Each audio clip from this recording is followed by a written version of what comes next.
오늘 말씀은 본문 말씀은 에베소서 3장 18절 그리고 고린도전서 13장 1절로부터 13절인데요.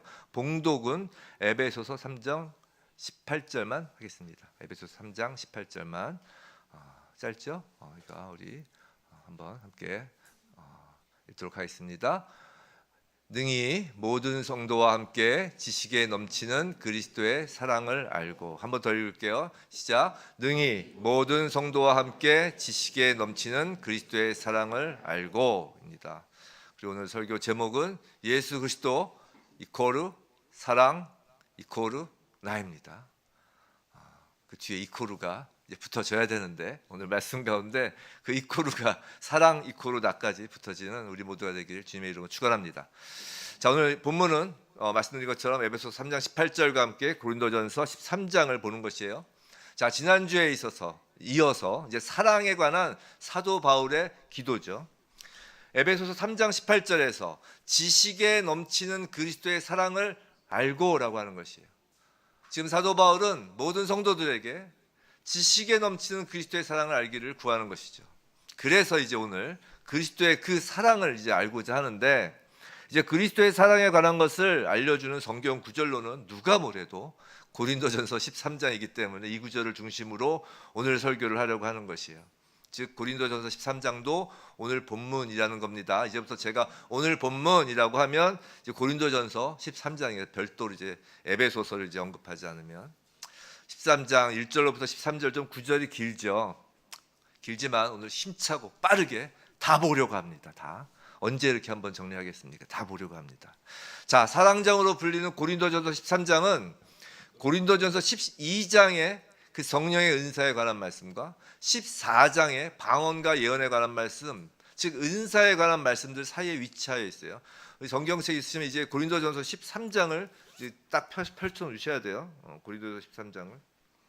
그러니까 에베소서는 뭐 이제 한 줄이었으니까 신약 279면입니다. 신약 279면 고린도전서 13장 이걸 딱 펼쳐 놓으시면 그 앞에 12장 은사, 14장 은사 그 사이에 있어요. 자주 말씀드리지만 샌드위치 구조예요. 이 13장을 쏙 빼면 오히려 그 문장의 12장과 14장이 자연스럽게 이어지죠. 무슨 말이냐면 13장이 중요하다는 것이에요. 유대인의 글쓰기 방식 13장이 중요하다는 것이에요. 자, 은사보다 중요하고 가장 핵심적인 것이 사랑이라는 것이에요. 사랑도 은사가 아니다, 아니면 뭐 사랑은 은사다, 뭐 이런 말이 왔다 갔다 설왕설래하는 걸 들어보신 적 있어요? 사랑도 은사야, 아니야 사랑은 은사와는 구별돼, 뭐 이런 것을 가지고 논쟁을 하시는 분들도 계신데, 뭐 사랑이 은사냐 아니냐가 중요한 것이 아니라 확실한 건 사랑은 은사와는 차원이 다른 거라는 거예요. 아주 고차원적이면서도 신앙의 핵심이라는 것입니다. 그래서 사도 바울이 에베소서에서 그 사랑을 기도하는 것이에요. 그 에베소서 기도 말씀드렸잖아요. 그냥 일반 그냥 교회 왔다 갔다 하는 그 썬데이 크리스찬이 아니라 보다 성숙하기를 원하는 그리스도인들에게 하는 기도라고요. 자, 방금 우리가 시작할 때 불렀던 노래가 바로 그 가사가 이 고린도전서 13장이죠. 좀 저희가 젊었을 때, 어렸을 때 많이 부르던 찬양이었어요. 전 처음에 이 노래가 가요인 줄 알았어요. 가요. 그 가수가 불렀잖아요. TV에도 자주 나오고 해서 가요인 줄 알았어요. 전 교회를 늦게 다니기 시작했잖아요. 그러니까 가요인 줄 알았다고요. 여하튼 이렇게 노래 가사로까지 인용될 정도로 이 고린도전서 13장은 이 시적 요소를 풍부히 담고 있는 것이에요. 사도 바울이 시로 쓴 거예요. 시로 이 부분은. 즉 사도 바울의 입을 통하여 울려진 사랑의 시, 사랑의 찬가, 사랑의 찬양이라고 아니할 수 없어요.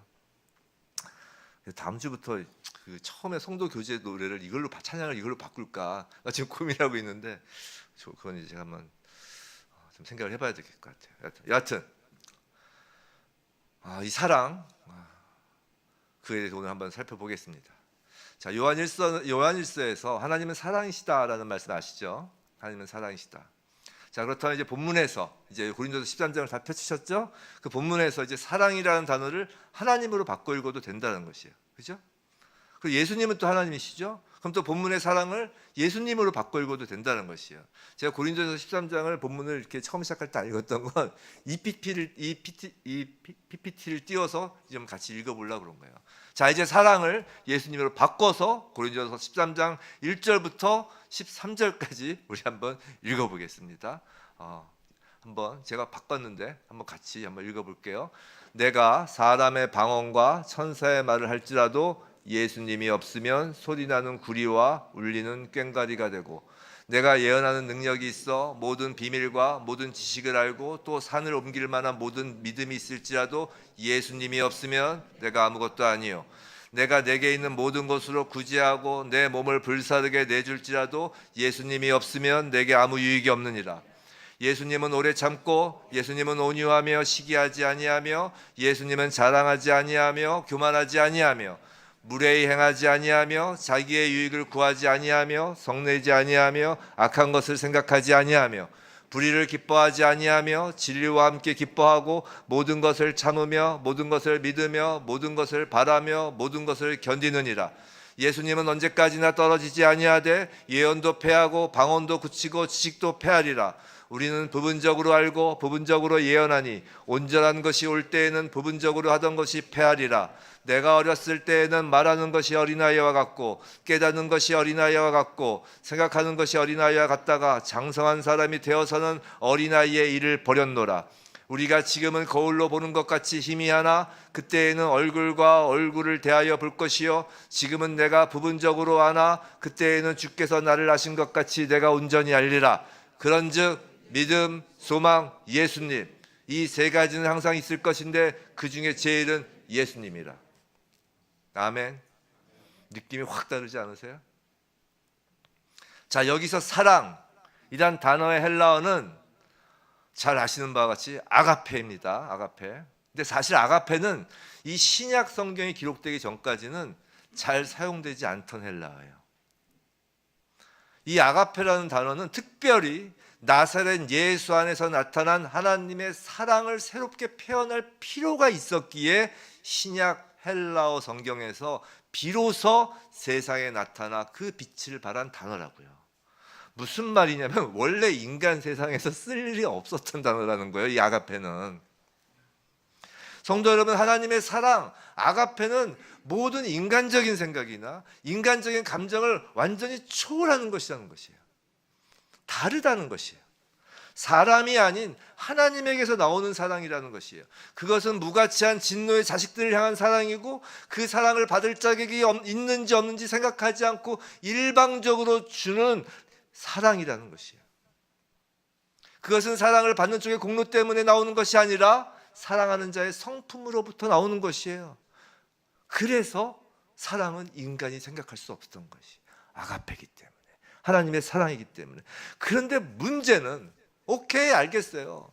자, 사랑, 또 예수님, 오케이. 그런데 문제는 이 아가페 사랑은 바로 아가페 사랑이 예수 그리스도이시기 때문에 예수님은 예수를 따르는 제자 공동체, 즉 그리스도인들 공동체, 즉 교회에게 이 사랑을 요구하신다는 것이 문제라는 거예요. 우리에게 사랑 다 좋아요. 예수님이 사랑인 거 다 좋아요. 거기까지만 그만했으면 좋겠어요. 그런데 문제는 예수님이 그 사랑을 우리에게 요구하신다는 것이 문제예요. 요한복음 13장 35절, 너희가 서로 사랑하면 이로써 모든 사람이 너희가 내 제자인 줄 알리라. 성도 여러분, 우리는 우리 자신이 정말 예수를 믿는지 확인하고 싶을 때가 있어요. 그죠? 우리가 가끔 다른 사람 보고 저 사람이 정말 예수 믿는 거 맞아? 이런 생각은 많이 하지만 자기 자신에 대해서도 그런 생각 사실 많이 해요. 그러니까 다른 사람에 대해서도 그런 생각하는 거예요. 내가 정말 예수 믿는 거 맞아? 정말 구원받은 거가 맞아? 라고 보장을 받고 싶어 한다고요. 그래서 구원파가 득세한 거예요. 그 날짜가 많이 기억하면 구원받은 거야, 그렇게 해서. 근데 예수님은 날짜를 지금 이야기하지 않으셨어요. 예수님 분명히 말씀하셨어요. 뭐라고요? 너희 스스로가 예수의 제자인 것을 분명히 너희는 알 거야. 어떻게 해요? 서로 사랑하면 제자이고 아니면 제자가 아니라는 것이에요. 그래서 솔직히 성경 말씀 가운데 우리에게 가장 도전이 되고 가장 부담되는 말씀을 꼽으라면 단연코 저는 고린도전서 13장이에요. 그렇잖아요.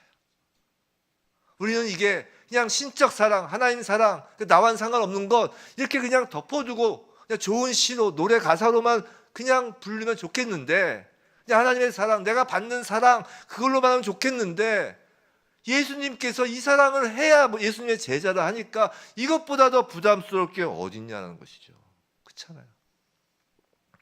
어쩌면 너무 부담스러워서 사도 바울이 이것을 시로 한 것일 수도 있다라는 게 좀 들어요.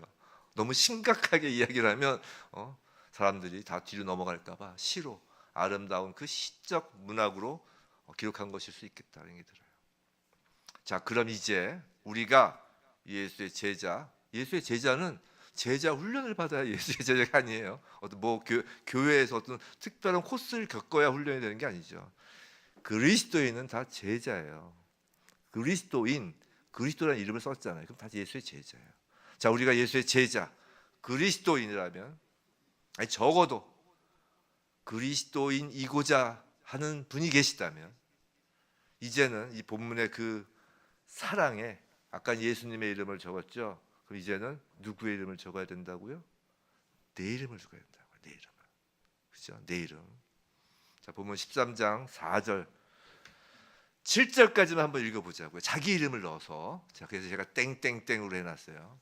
자, 자기 이름을 넣고 한번 읽어보세요. 어디까지 읽을 수 있나 한번 봅시다. 자, 넣고 읽어보세요. 어디까지 읽을 수 있겠어요? 시작도 하시기 어렵죠. 저도 그래요. 저희다가 남윤재는 오래 참고 얼굴이 벌개지는 거예요. 자기의 이름을 적어보세요. 부디 저와 여러분, 우리의 전 인생과 교회의 전 과정과 우리 어떠한 사역을 하든 어떤 자리에 있든 오늘 본문 말씀의 이 사랑이라는 단어 밑에 자신의 이름에 그 단어가, 자신의 이름이 점차로 진하게 기록되어지길 주님의 이름으로 간절히 축원합니다. 이제 본격적으로 이제 어려운, 정말 부담을 되는 말씀을 부담 안 되게 하기 위해선 제가 시로 노래만 부를 수는 없잖아요. 부담 안 되려면 이 내용을 정확히 알면 부담이 안 돼요. 정확히. 그래서 오늘 좀 이 내용을 좀 빠르게, 그렇지만 정확하게 한번 우리가 알아보려고 합니다. 본문은 13장을 지금 성경 고린도전서 13장에 펼쳐 계셔야 돼요. 자, 본문은 크게 세 부분으로 나눌 수 있어요.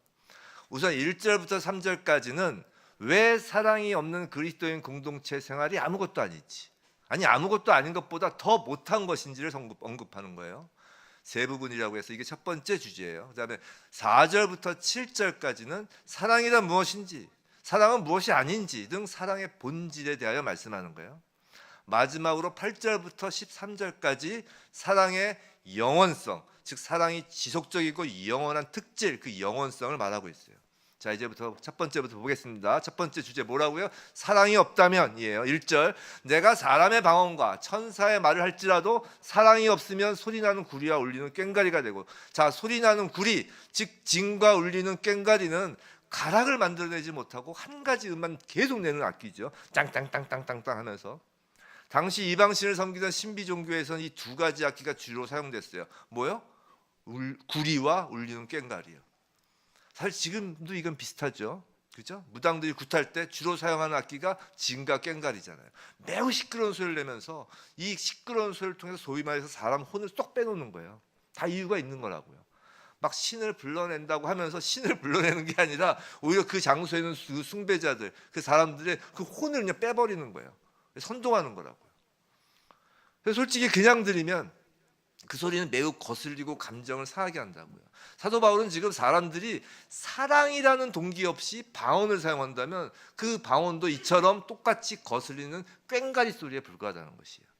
그 방언이 어떤 때는 그저 사람이 그냥 내 스스로 막 지어서 하는 것처럼 보이는 사람의 방언이든, 아니면 실제로 하늘의 말로서 천사의 말과 같은 방언이든, 만일 사랑이 없으면 회중의 다른 사람들에게 그 소리를 억지로 듣도록 강요하는 것이고, 사실 이 방언의 은사에 익숙하지 않거나 공감하지 않는 사람들의 감정을 상하게 한다는 것이에요.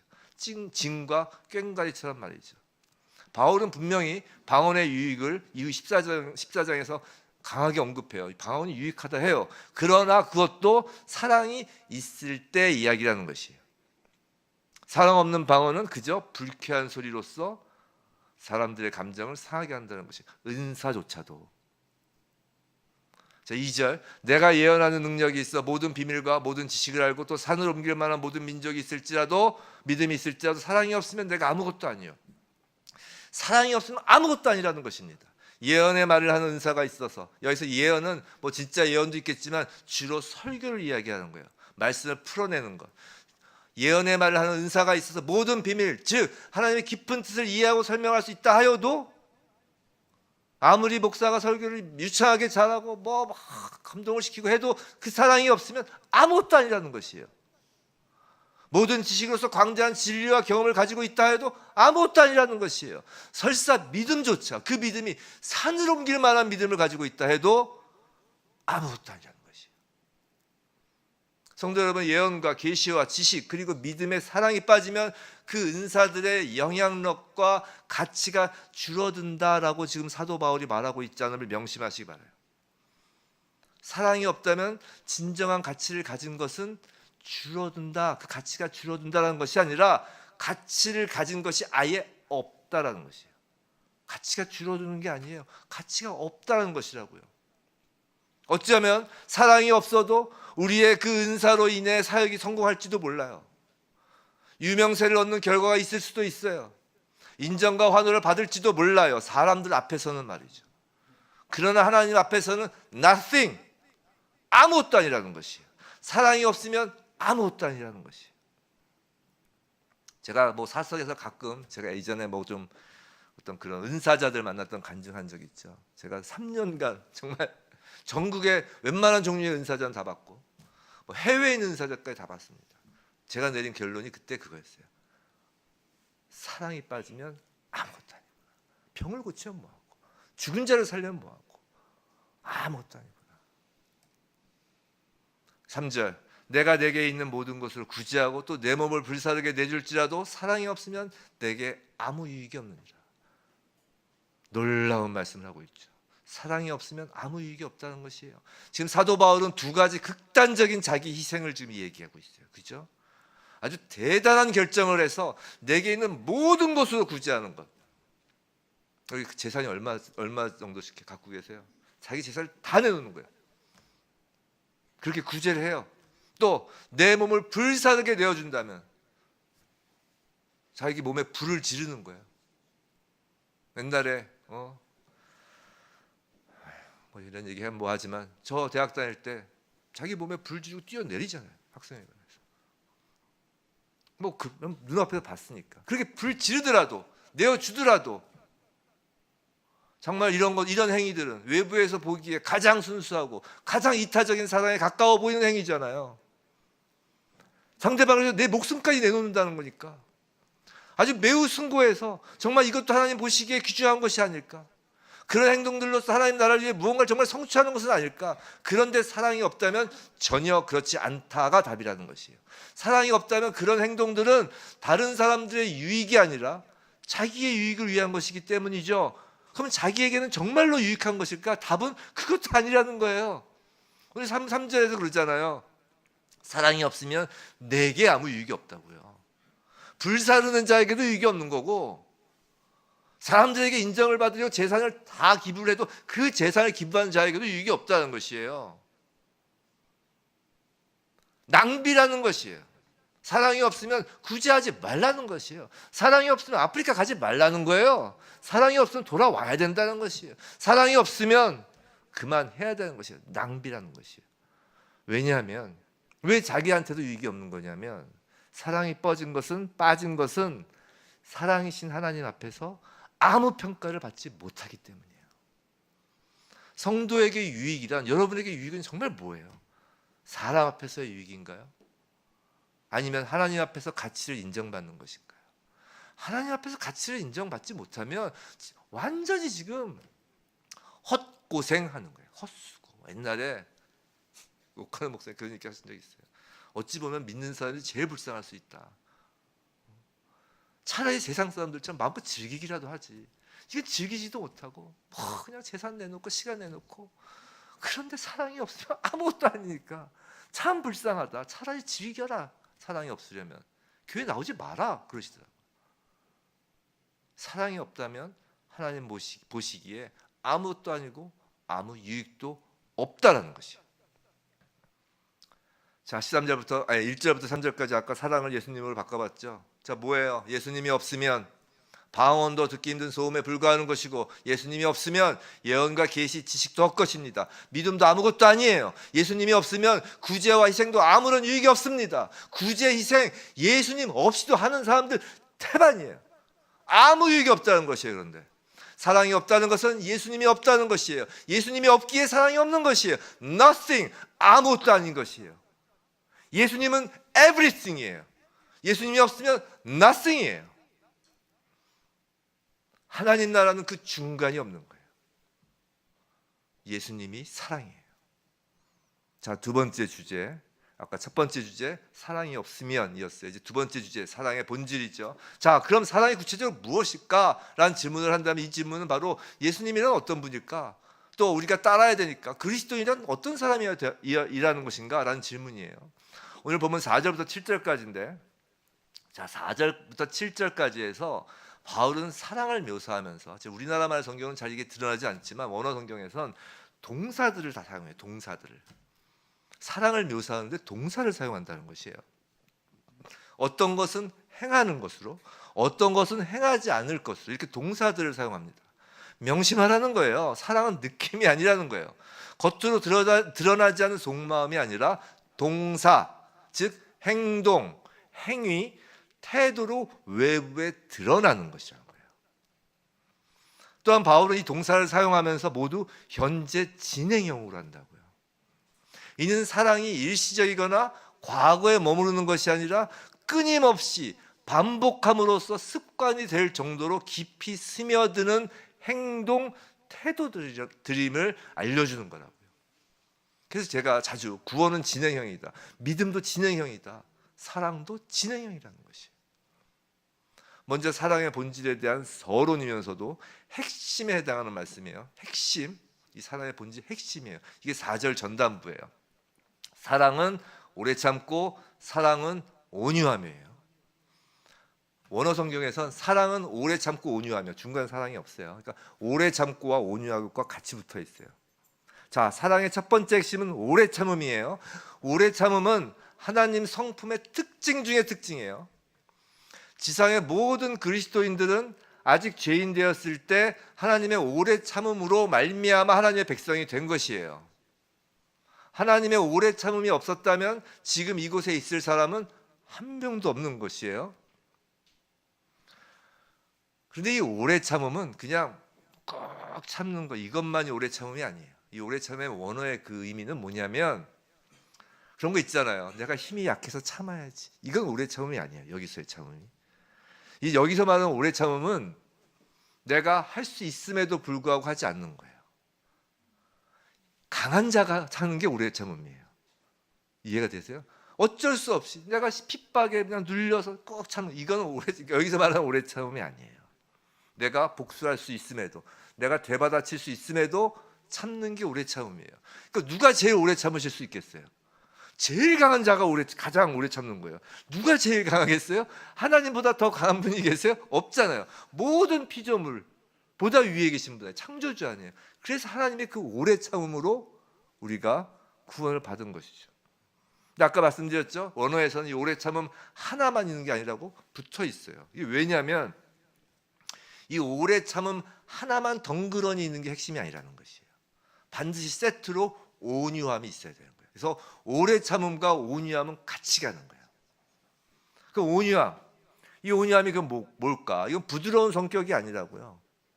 온유함, 네네, 이게 온유한 게 아니라, 이 온유함이라고 번역된 헬라어는 크레스토스에서 파생된다. 크레스토스, 이게 무슨 말이냐면 친절한, 선을 행하는, 베푸는 이란 뜻을 갖고 있어요. 단순히 오래 참는, 그것도 인내적인 오래 참는 것이 아니라 더 나아가 뭘 하라고요? 친절하고 선을 행하라는 것이에요. 자, 하나님은 진노의 자식인 우리를 단지 오래 참으시는 것만으로 구원을 하셨나요? 아니잖아요. 계속 오래 참으시는 것만으로 이렇게 어디까지 하나 보자 니들이, 정말 어디까지 그렇게 하나, 그렇게 해서 구원하신 게 아니잖아요. 오래 참으시면서 뭘 하셨어요? 독생자 예수 그리스도를 내어놓으셨잖아요. 하나님의 선한 행실이잖아요. 하나님의 선한 행위라고요. 선을 행하신 거라고요. 하나님이 그냥 참으시는 게 아니라 선을 행하는 것이에요. 하나님의 품성은, 사랑의 핵심은 그냥 참는 것이 아니라 거기에다 대고 친절하고 선한 행실로 대접까지 하라는 것이에요. 그게 제대로 된 사랑의 핵심이라는 거예요. 어렵죠. 사실 참는 것도 어려운데 거기다가 나를 그렇게 힘들게 하는, 나를 참아야만 하는 그 상황으로 가는 그것까지, 그 대상에게까지 선한 행실로 대접하는 거 어렵습니다. 어려워요. 그래서 온유하다라는 말에는 어떤 의미가 담겨 있어요? 들짐승을 조련한다는 의미가 담겨 있어요. 즉 우리에게 오래 참음과 선함이 드러나기 위해서는 절대 우리의 품성으로 못한다. 절대 인간이 못한다는 것이에요. 조련이 필요하다는 것이에요.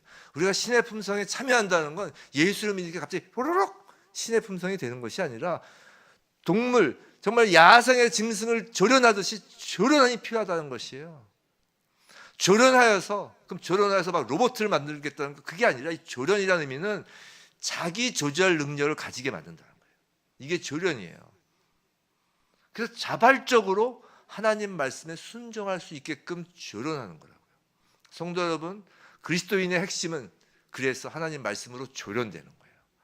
조련되고 하나님 말씀에 자발적으로 순종하는 사람이 되어가는 것이라고요. 그럴 때 오래 참음과 온유함이 우리 안에서 나도 모르게 생겨나는 것이죠.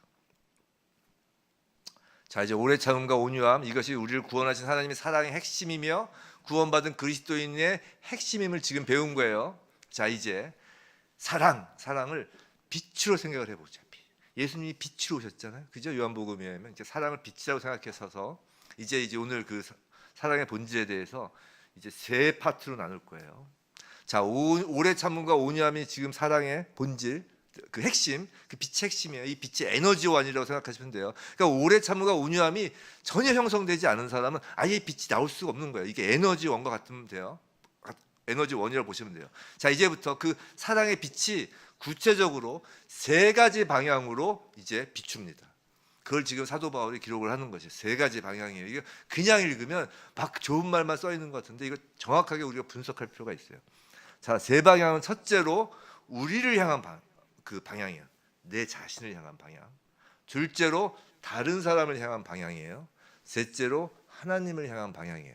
자, 사랑이라는 것을 빛에 지금 비유했어요. 빛이 내 자신 안을 비추는 것과 상대방을 향하는 그 길을 비추는 것과 하나님을 향하는 길을 비추는 거예요.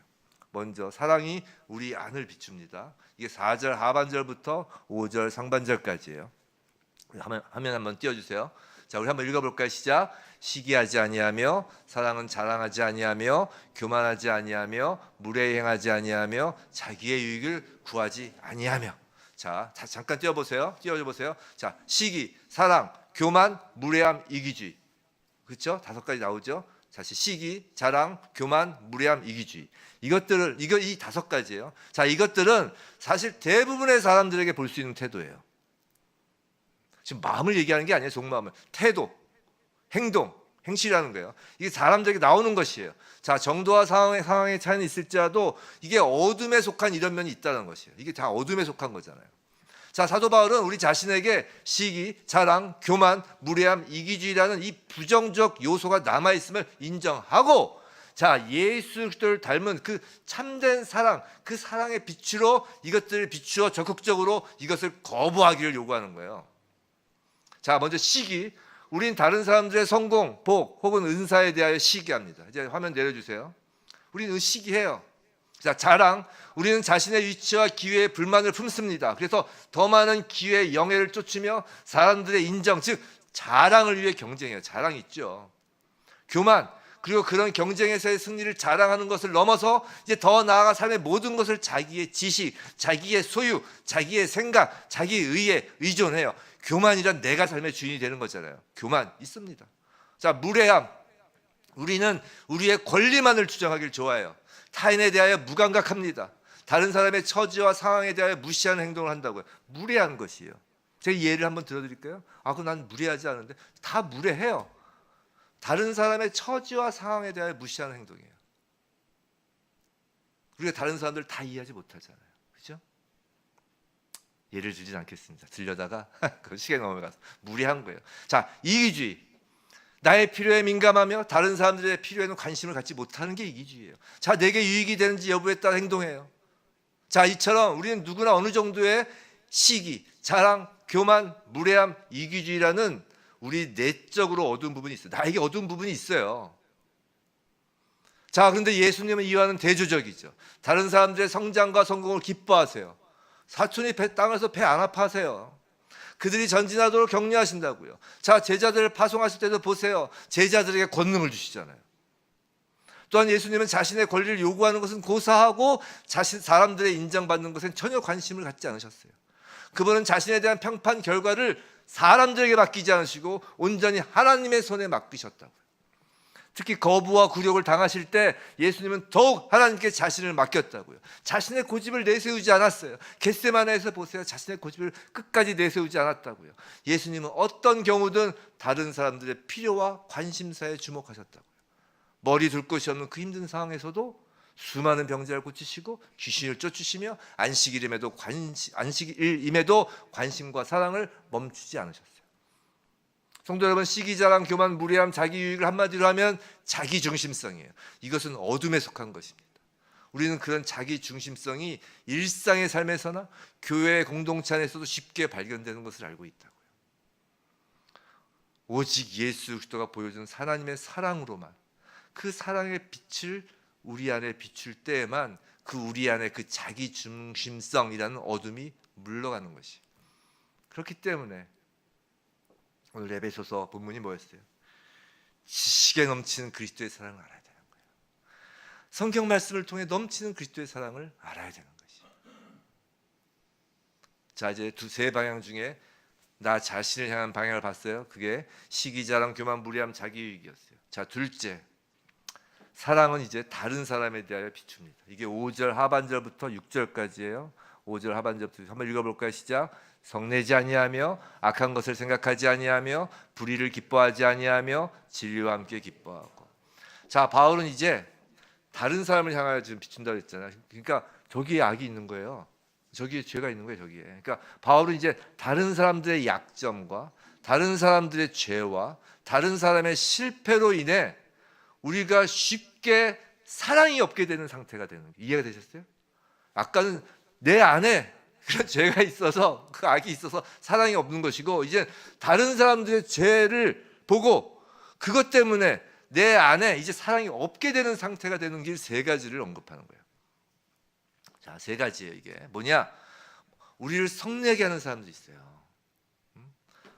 저 상대방이 나를 화나게 하는 사람이 있어요. 그죠? 우리 세상 살다 보면 뭐 다 좋아요? 아니잖아요. 자, 우리를 성내게 하는 사람이 있습니다. 의도적이든 혹은 그렇지 않든 지속적으로, 그리고 통제할 수 없을 정도로 우리를 성나게 하는 사람들이 있어요. 그럼 어떡하잖아요? 우린 그들을 비난하고 싶어지는 거죠. 그런데 예수님은 자신이 끝까지 사랑하셨던 제자들에 대해 참을성 있는 인내를 보여주셨죠. 자, 우리가 진정 주님의 사랑으로 누군가를 사랑한다면 그들의 변덕과 결점과 화나게 하는 말이나 행동들이 우리의 마음을 사로잡도록 하는 대신에 그들이 그리스도 안에서 어떤 존재를 생각할 수 있게 하는 것이에요. 예수 사랑의 빛을 이제 다른 사람에게 비추는 것이에요. 그 사람을 향한 내 마음의 길이 있잖아요. 어떤 사람을 향한 내 마음의 길이 있잖아요. 그 길에 뭐가 들어져 있어요? 나를 화나게 하니까 그 길에 분노와 성냄이라는 게 지금 있잖아요. 그것을 예수 사랑의 빛을 비추면 그 어둠이 물러간다는 거예요. 그게 성내지 말라요. 성내지 말라. 그냥 성내지 마. 내 기질에 맞춰 성내지 마. 그거는 자기 그냥 아무 일도 없는데 막 버럭버럭 화가 나면 그거는 그 밖에 나오면 안 되죠. 그냥 막 화내면. 근데 누군가를 나에게 성을 내게 해서 내가 성을 내는 거라면 그 성이란 그 내 상대방과의 길에 있는 그 성냄, 그 분노라는 것을 예수 사랑의 빛으로 비추어 없애는 거예요. 자, 두 번째가 뭐였어요? 악한 것을 생각하지 아니하며요. 자, 그다음에 성경은 이제 다른 사람들 안에 있는 그 악에 대하여 언급하는 거예요. 이제 처음에는 겉에 보이는 것으로 성내는 거라면 이제 그 악에 대하여 얘기한다고. 자, 우리 자신처럼 다른 그리스도인들도 죄를 짓고 하나님 말씀을 범합니다. 악을 행하여요. 그 결과 직접적이든 간접적이든 우리는 힘든 상황을 맞이해요. 제가 이전에 한번 얘기 드렸잖아요. 우리 딸이 아빠 불량식품을 먹고 내가 배탈이 났으면 누구지야? 내 죄로 내가 배탈 난 거야? 아니다. 그럼 저 불량식품 만든 사람이 죄지. 그 사람이 악한 거지. 근데 왜 내가 피해를 봐야 돼? 그게 악의 사슬이라고 했잖아. 죄의 사슬. 그러니까 그런 악. 그러니까 뭐 내 구체적인 상대방이 될 수도 있고 그런 사회적인 악도 될 수 있죠. 그것을 우리는 직접적이든 간접적이든 힘든 상황을 맞이한다고요. 그럼 어떻게 해요? 그 다른 사람들의 그 죄악된 행위, 그 사회의 그 죄악된 행위를 붙잡고 늘어지면서 막 그들의 실패를 비난하고 그 잘못 하나하나를 기억해 두죠. 기억해 둔다고요. 그리고 그것이 얼마나 위험한 것인지를 모른 채 그냥 기억해요. 그 기억하는 게 얼마나 위험한 것인지 모른 채. 자, 5절에서 악한 것을 생각하다라는 헬라어의 단어는 로기조마인데 이건 이 뜻이 세밀히 기억하다라는 것을 의미한다고요. 즉 악한 것을 기억한다는 거예요. 상대방의 그 악을 난 너 기억해. 난 너 지난 여름에 무슨 일 있었는지 다 알아. 뭐 그런 거 있잖아. 뭐 영화 제목이 있죠. 넌 지난 여름방학 때 무엇을 했는지 다 기억해. 다 기억한다는 것이에요. 근데 하나님은 우리의 죄악에 대하여 어떻게 하기로 결정하셨나요? 예수님 십자가 아래에서 다 잊으시기로 결정하신 거예요. 그냥 용서가 아니에요. 잊으시기로 결정하신 거라고요. 더 이상 묻지 않기로 하셨다고요. 그리고 그것이 사랑이라고 지금 하시는 거예요. 성도 여러분, 예수님의 그 사랑을 다른 사람의 악, 여러분이 생각할 때 악이라고 생각하는 게 뭐가 있나요? 뭐 개인적으로 저건 저 죄야. 아니면 사회적으로 악. 그 어떤 악에 대한 우리의 기억이 있다고요. 그 기억 그 위에 예수의 사랑을 비추시라고요. 그럼 하나님께서 우리의 죄악을 잊어버리기로 한 그 결정처럼 우리는 그들의 죄악을 잊어버리게 되는 거라고요. 성도 여러분, 사랑은 용서하는 게 아니에요. 용서를 넘어서서 잊어버리는 거라고요. 유대인들 이게 유대인들한테까지는 방송이 안 될 테니까 그런 얘기 있잖아요. 그 가스 수용소 거기에 박물관 저렇게 해놓고 거기에 딱 써 있는 게 그거잖아요. 우리는 용서하지만 잊진 않겠다. 용서가 안 돼. 그게 잊지 않겠다는 건 용서가 아직 안 된 거예요. 그러니까 우리 용서는 하는데 사랑은 안 하겠다. 뭔가 이상하죠? 이게 앞뒤가 안 맞는다는 거예요. 그게. 하나님의 사랑은 아니라는 거지. 그러니까 그건 적어도 그냥 인간이 할 수 있는 것 정도까지만 가는 거예요. 사랑은 우리를 힘들게 했던 말이나 행동들을 기억에 두지 않는 거예요. 악을 기억하는 것, 그것은 또 다른 어둠이잖아요. 그 어둠에 예수님 사랑의 빛을 비추면 사라지는 거예요.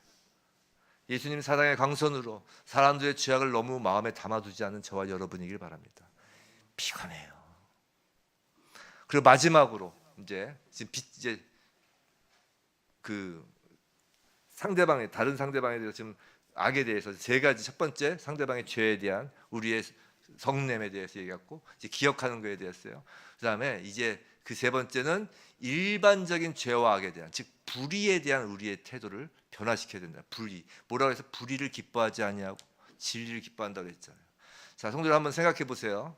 솔직히 인간의 본성에는 왜곡된 부분이 있어요. 그 뭐냐면 악, 특별히 다른 사람들에게 있는 악을 즐기는 면이 있다는 거예요. 우린 다른 사람들의 악을 즐겨요. 그 예를 들면 그 어떻게 어디서 드러나는 줄 아세요? 뉴스 기사를 보면 우린 그걸 쉽게 알 수 있어요. 뉴스에 선한 것이 많은가요? 악한 것이 많은가요? 악한 것이 많잖아요. 선한 것 많은 것 그렇게 사람들이 관심 없다는 것이에요. 우리는 선하고 참된 것보다 죄악된 것에 더욱 집중하는 경향이 있어요. 어쩌면 우리는 다른 사람들이 선함에 실패하고 넘어지는 것을 보면서 잘못된 위안을 가지기도 한다니까요. 왜 그런 줄 아세요? 왜 우리가 뒷담화를 하고 왜 우리가 정죄를 하는 줄 아세요? 솔직히 다른 사람의 죄를 보면서 이제 우리 자신의 죄를 더 가볍게 다룰 수 있다고 생각하기 때문이에요. 자, 교회 공동체에 그런 경향이 많다는 것은 아주 놀랍기까지 하죠. 언젠가부터 정죄함으로 자신의 죄를 의로움으로 탈바꿈하고 있는 것이에요. 놀랍게도 그렇게 우리는 자주 불의를 기뻐한다니까요. 우린 불의를 기뻐해요. 예를 들어서 어떤 교회가 죄로 힘들어한다고 칩시다. 뭐 한국 교회 힘든 교회들 많잖아요. 여러 가지 죄로 인하여. 막말로 요새 최근에 나왔던 어떤 목사님이 성 문제나 아니면 돈 문제로 막 실족해 넘어졌다고 합시다. 어떤 그리스도인이 그렇게 죄 가운데 허덕일 때 같이 힘들고 허덕이는 사람이 몇이나 돼요. 본인이 그 성범죄를 저지른 목사나 그 어떤 뭐 문제가 생겼던 어떤 그 장로나 뭐 그런 있잖아요. 최근에 뭐 그렇게 뭐 성범죄하고 본인이 그 자리에 있다고 생각하면서 마음 아파해 보시는 분이 계시냔 말이에요. 아니에요. 기뻐한다니까요. 아, 어쩌면 그럴 수가 있어 하면서 자신이 더 의롭다는 것을 드러내면서 스스로에게 합리화하면서 정죄함으로 자신의 죄를 무뎌지게 하면서 즐거워하는 모습을 발견하는 것이에요. 사랑과 정반대인 것이죠. 사랑은 다른 사람들이 일어서고 잘하는 것을 같이 기뻐하는 것이에요. 그리고 다른 사람이 실패하고 죄 가운데 있을 때 슬퍼하고 아파하는 것입니다. 기뻐하는 자들과 함께 기뻐하고 우는 자들과 함께 울라고 하셨어요. 그게 사랑이라고 예수님이 그러셨어요. 그래서 예수님은 죄악으로 가득 찬 예루살렘을 보시고 눈물을 흘리셨고 백부장의 믿음을 보시고 기뻐하셨다고요. 불의 앞에 함께 슬퍼하시고 진리 앞에 함께 기뻐하셨어요. 성도 여러분, 죄악 불의로 향한 우리 마음의 길은 예수의 사랑으로 함께 통회하며 함께 슬퍼하는 심정으로 변하는 것이라고요. 진리를 향한 우리의 마음의 길은 예수 사랑의 빛으로 함께 기쁨이 넘치는 그 기쁨이 되는 거예요. 성도 여러분, 다른 사람의 죄악에 대하여 놓여 있는 내 마음의 상태는 지금 어떤가요? 지금 성을 내시나요? 그들의 죄악을 상세히 기억하고 있나요? 사람들의 불의함을 정죄하며 오히려 나의 죄를 희석시키고 있지는 않나요? 정말 진리에 기뻐하는 것이 맞나요? 불의에 슬퍼하시나요? 기뻐하시나요? 정말 내 안에 예수님이 계신가요? 이제 사랑의 빛을 이제 첫 번째 내 자신한테 비췄죠. 그 다음에 상대방에게 비쳤어요. 어떤 상대방에게, 누군가에게. 그 다음에 어디로 비친다고요? 하나님께 사랑의 빛을 비춥니다. 7절이에요. 7절. 자, 우리 함께 읽어볼까요? 시작. 모든 것을 참으며 모든 것을 믿으며 모든 것을 바라며 모든 것을 견디느니라. 자, 여기서의 7절의 참음은 다른 사람을 향한 참음이 아니에요. 그건 이미 4절 앞에서 그 기본 사랑의 핵심 오래 참고해서 다 해결된 거예요. 다른 사람을 향한 참음이 아니에요. 여기서는 하나님을 향한 참음이에요. 자, 이런 거예요.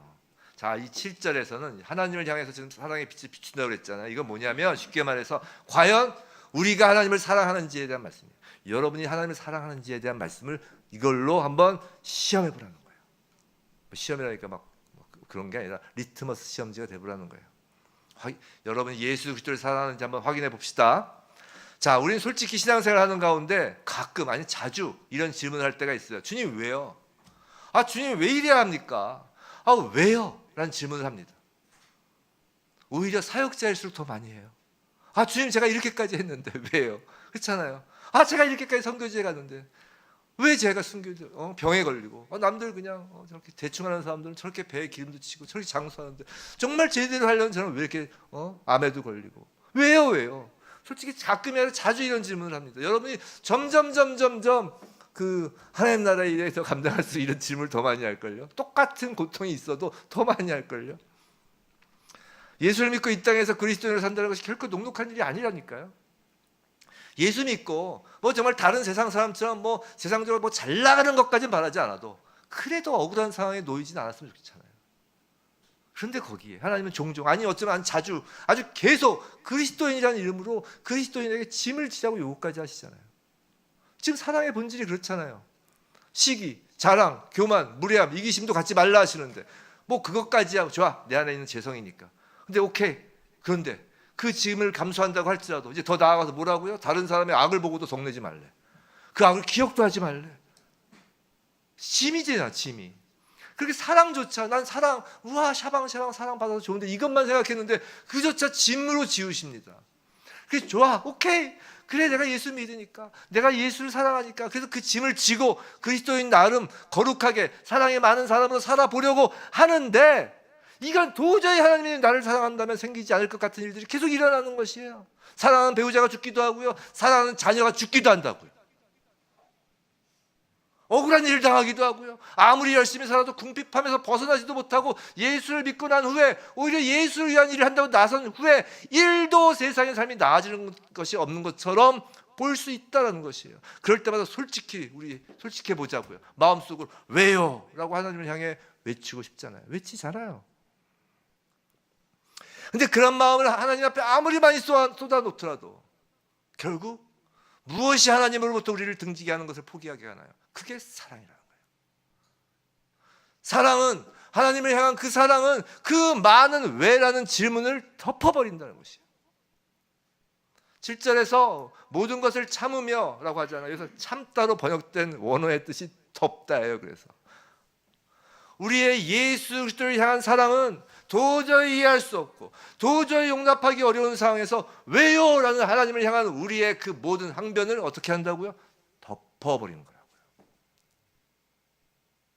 또한 우리의 모든 형편이 믿음을 붙들을 만한 것이 전혀 없을 때일지라도 어둠 속에서도 우리가 하나님을 향한 그 믿음을 계속 가질 수 있도록 하는 것도 사랑 때문이라는 거예요.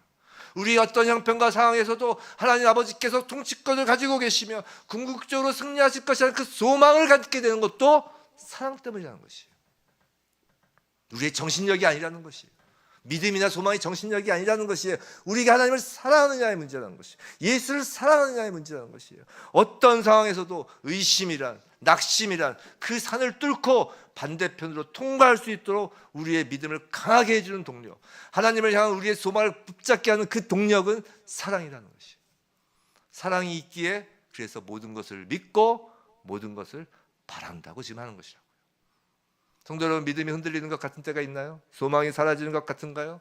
과연 내가 예수님을 사랑하고 있는지를 물어보시면 되는 것이에요. 우리의 주님을 향한 사랑이 있는지에 대한 마지막 리트머스 시험지가 이제 모든 것을 견디느니라. 7절이죠. 지금 7절에서 참으며 믿으며 바라며까지 봤어요. 이제 모든 것을 견디느니라. 이게 예수님을 향한 마지막 리트머스 시험지예요. 자, 견디느니라에 해당하는 헬라어는 본래 군사 용어예요. 이 군사 용어. 그래서 적의 공격을 끝까지 막아내는 것입니다. 자, 적의 공격을 무기력하게 만드는 가장 강한 무기가 뭐라고요? 사랑이라는 것이에요. 잘 생각해 보세요. 자, 십자가 앞에서 예수님께서 십자가를 지시는 그날 밤에, 지기 전날 밤에 사탄이 예수님을 공격하는데 사탄이 예수님을 향한 가장 심한 공격이 무엇이었을까 한번 생각해 보세요. 예수님을 향한 공격이 더 세게 쳐라, 더욱 심한 채찍질이었을까요? 더 심한 모욕을 줘라, 그거였을까요? 더욱 심한 십자가의 고통이었을까요? 아니에요. 사탄의 예수님을 향한 가장 강한 공격은 이거예요. 굳이 그럴 필요 있니 네가? 다른 방법도 있지 않겠니? 굳이? 아니, 하나님의 아들인데 네가 굳이 그 십자가를 견딜 필요가 있어? 그것이 예수님을 향한 사탄의 집요한 공격이에요. 이해되셨어요? 그래서 그토록 예수님께서 겟세마네에서 기도하신 거라고요. 그 공격이 너무 세서 예수님조차도 너가 굳이, 하지만 예수님께서 무엇으로 그 십자가를 견디기로 하셨나요? 하나님을 향한 사랑이에요. 성도 여러분, 사랑은 하나님이 우리에게 지우신 짐이에요. 샤방샤방하죠. 짐이에요. 우리가 예수 그리스도를 사랑한다면 그 사랑의 무거운 짐을 견디는 것이에요. 예수께서 하나님 아버지를 사랑하셔서 십자가라는 그 사랑의 짐을 견디셨고, 우리는 예수 그리스도를 사랑하기에 자기 십자가라는 그 사랑의 짐을 견디는 것이에요. 사탄은 예수님에게 하셨듯이 우리에게도 속삭입니다. 그걸 왜 참아? 그걸 어떻게 참아? 네가 뭐가 아쉬워서? 그 일을 어떻게 잊을 수가 있어? 그럴 필요 없어. 맞받아치자. 내려와, 그 십자가에서. 그걸 왜 지니? 그런 사탄의 공격을 무능력하게 하는 능력이 뭐라고요? 예수 그리스도를 향한 사랑이라고요. 그거 없으면 자기 십자가 못 져요.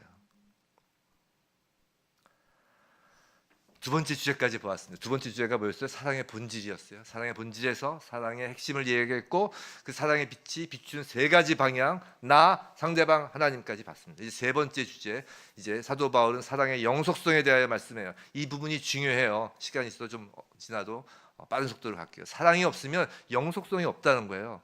이 말은 사랑이 없으면 영생이 없다는 거예요. 8절에서 12절이에요. 8절에서 12절.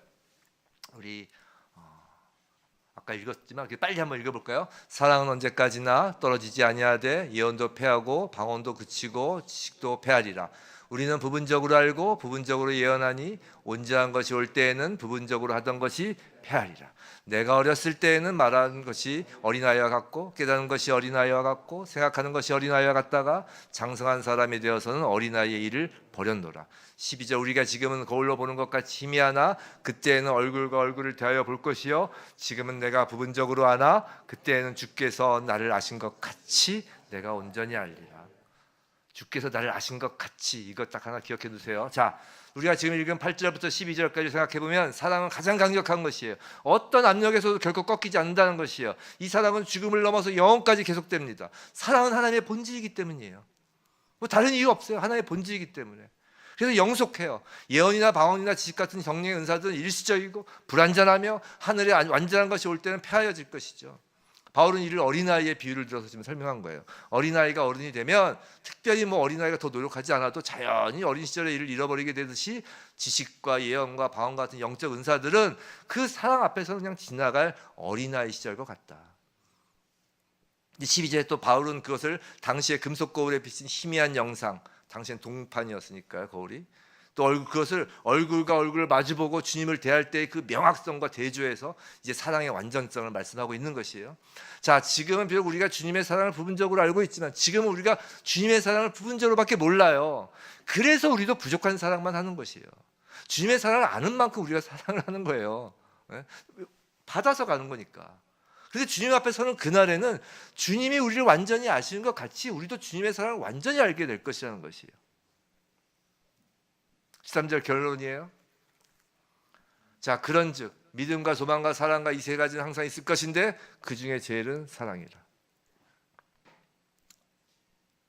아까 제가 그걸 기억하자고 했죠. 주님이 우리를 완전히 아신 것 같이. 사실 우리가 사랑이 짐이라고 하고 그렇지만 짐이 아닐 수 있는 건 이것 때문이에요. 우리가 주님을 알아서 시작된 사랑이 아니잖아요. 주님이 우리를 알아서 시작된 사랑이라고요. 그것을 깨닫는 자가 그 사랑의 짐을 기꺼이 지는 거잖아요. 이미 태초부터 우리를 아셨거든요. 완전히. 자, 13절에서 믿음, 소망, 사랑이 항상 있다는데 항상 있다는 표현은 영원히 존재하는 영원성을 의미해요. 그죠? 항상 있다. 영원, 지금도 있고 과거도 있었고 지금도 있고 미래도 있고 영원히 있을 것이라는 걸 의미하는데 이건 종말론적 표현이에요. 종말론적 표현. 자, 무슨 말이냐면 믿음과 소망과 사랑으로 우리는 영원에 속하게 된다는 것이에요. 이 땅은 영원에 속하지 않아요. 이 땅은 이제 하늘과 새 땅이 열릴 때 이 땅은 없어지는 것이에요. 그냥 불에 타 없어져요. 그러면 이제 영원에 속할 자만 이 땅에서 영원에 속할 자만 영원으로 가는 거예요. 근데 믿음과 소망과 사랑이에요. 그 요소가. 근데 그 중에 가장 중요한 것이 뭐다? 사랑이다. 왜냐하면 우리가 봤잖아요. 사랑이 없으면 믿음도 없는 것이고 사랑이 없으면 소망도 없는 것이에요. 전부 없는 것이에요. 사랑이 없으면 nothing이에요. 자, 사랑은 하나님께로부터 비롯된 것이고 하나님 자신에 대한 분명한 계시예요. 오늘 이제 청년부 이제 창세기 하는데 제가 창세기를 계속 한 이유가 그것으로 하나님의 사랑을 계속 계시하는 거예요. 첫 마디부터. 태초에 하나님이 천지를 창조하시느니라. 내가 얼마나 너희를 사랑하는 줄 아니?